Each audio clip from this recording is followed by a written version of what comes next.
कामचोर देवरानी। एक बार की बात है, सुषमा अपने पूरे परिवार के साथ खुशी खुशी मोहन नगर में रहती थी। उसकी 2 बहुएं थी, पल्लवी और शिवानी। एक दिन दोनों बहुएं रसोई में काम कर रही होती है कि तभी उनकी सास सुषमा उन्हें बुलाती है। अरे बहू, जरा इधर तो आना। शिवानी, जरा जाकर देखना सासू माँ क्या कह रही हैं। दीदी आप ही देख लो ना जाकर, आपको भी तो सुनाई दे रहा है।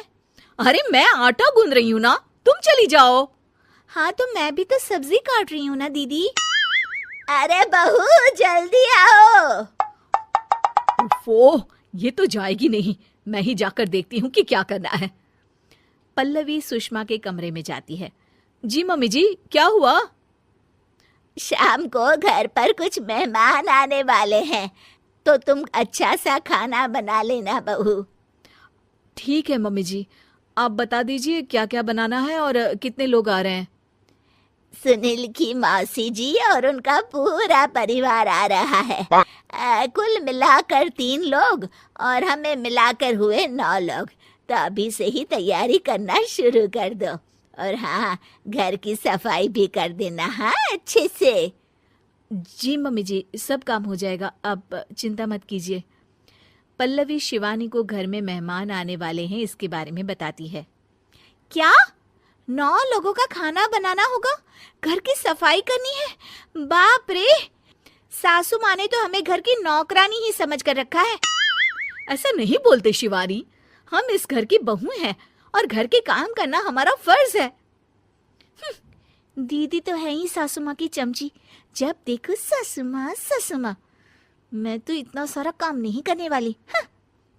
शिवानी कपड़े लेकर गमला साफ कर रही होती है और चक्कर आने का नाटक करने लगती है। मेरा सर चकरा रहा है। तभी वहां पल्लवी और सासू माँ जाते हैं। अरे बहू, क्या हो गया तुम्हें? मम्मी जी, बहुत तेज सर में दर्द हो रहा है। तुम एक काम करो शिवानी, आराम कर लो। नहीं नहीं दीदी, घर में मेहमान आने वाले हैं, मुझे आपकी मदद करनी चाहिए। अरे कोई बात नहीं शिवानी, तुम आराम कर लो, मैं सब काम कर लूंगी। ठीक है दीदी, अगर आप इतना कह रही हैं तो आराम कर लेती हूँ। शिवानी आराम से अपने कमरे में मैगजीन पढ़ रही होती है।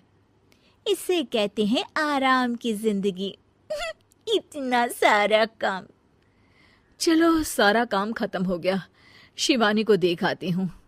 शिवानी अपने कमरे में ईयरफोन में गाने सुनते सुनते सो जाती है और उसके साइड में मैगजीन भी रखी होती है। पल्लवी वहां आ जाती है और वो सब देखती है। ओहो, तो मतलब सब काम चोरी का बहाना था। अभी बताती हूँ इसको। घर का सारा काम मुझे करना पड़ा और ये महारानी यहाँ मैगजीन पढ़ रही है, गाने सुन रही है। पल्लवी रसोई से एक प्लेट और चम्मच लेकर आती है और शिवानी को थाली बजाकर उठाने लगती है। शिवानी अचानक से उठती है। उठ गई महारानी, गाने भी सुन लिए, मैगजीन भी पढ़ ली। तुम तो बहुत बड़ी झूठी निकली शिवानी। तुमने सर दर्द का बहाना बनाया ताकि काम करने से बच सको। हाँ, बनाया बहाना, तो क्या करती, इतने सारे काम करती। मुझे कोई शौक नहीं है चापलूसी का। क्या चापलूसी? तुम्हें लगता है कि मैं सारे काम चापलूसी के लिए कर रही हूँ? और नहीं तो क्या। तभी वहां सासू माँ आ जाती हैं। अरे बहू, वो लोग बस आने ही वाले हैं, तुम तैयारियां कर लो। जी सासू माँ, तुझे तो मैं बाद में देखती हूँ। सब खाना खाने बैठते हैं और खाना शुरू करते हैं। तभी सुनील की मौसी बोलती है। वाह भाई वाह, खाना तो बहुत ही अच्छा बना है सुषमा जी। एक एक चीज में क्या स्वाद है। ये सुनकर शिवानी मुंह बना लेती है। उसे अपनी जेठानी की इतनी तारीफ रास नहीं आती। आपकी बहुएं तो बहुत ही अच्छा खाना बनाती हैं। हाँ, बनाती तो दोनों ही अच्छा है, पर आज ना ये सारा खाना बड़ी बहू ने बनाया है। छोटी बहू की तबीयत ठीक नहीं थी, सो इसलिए।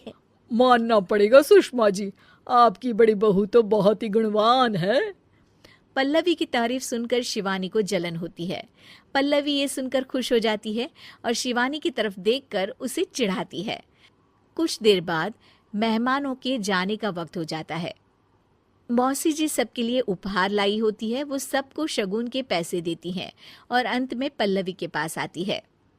तुम्हारे लिए शगुन का लिफाफा तो है ही, पर बहू तुम्हें एक और उपहार भी मिलेगा इतना अच्छा खाना बनाने के लिए। मौसी अपने सोने के कंगन निकालकर पल्लवी को पहना देती है। ये लो, ये मेरे मनपसंद कंगन है, अब से ये तुम्हारे हुए। धन्यवाद मौसी जी। ये देखकर शिवानी तो पूरी तरह से जल जाती है और गुस्से से रसोई में चली जाती है। तभी वहां पल्लवी आ जाती है और उसे अपने कंगन दिखाने लगती है। देवरानी जी, अब आपका सर दर्द ठीक तो है ना? मुझे लगता है कि अब सर दर्द शुरू हो गया होगा आपका।